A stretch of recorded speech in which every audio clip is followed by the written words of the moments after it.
বিসমিল্লাহির রহমানির রহিম। গ্রিব্যান্ডের একটি এসি হচ্ছে রিইনস্টলেশনের কাজ চলছে। আউটডোর যে ইউনিট সেটা হচ্ছে আমরা সেটিং করে নিয়েছি।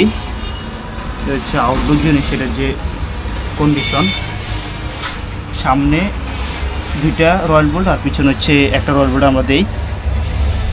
আর হোল হচ্ছে পাশে, পাইপিং হচ্ছে এই পাশে দিয়ে দেই। এখানে একটা ক্লাম দিয়ে দিব সাপোর্ট হিসাবে। আর লিক যে টেস্ট, ডাবল স্টেজটা কম ছিল, লিক টেস্ট হচ্ছে করে নেই, কোনো লিক ছিল না। ফাইনালি হচ্ছে এটাকে ব্যাকহোমে দিয়ে দিই। মোস্ট ইম্পর্টেন্ট যে কাজ সেটি।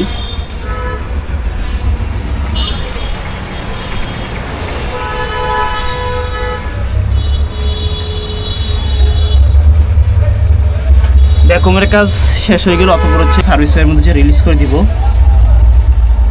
এবং ভিতরে হচ্ছে এটার কুলিং যে পারফরম্যান্স সেটা হচ্ছে টেস্ট করে নিব। ধন্যবাদ, আল্লাহ হাফেজ।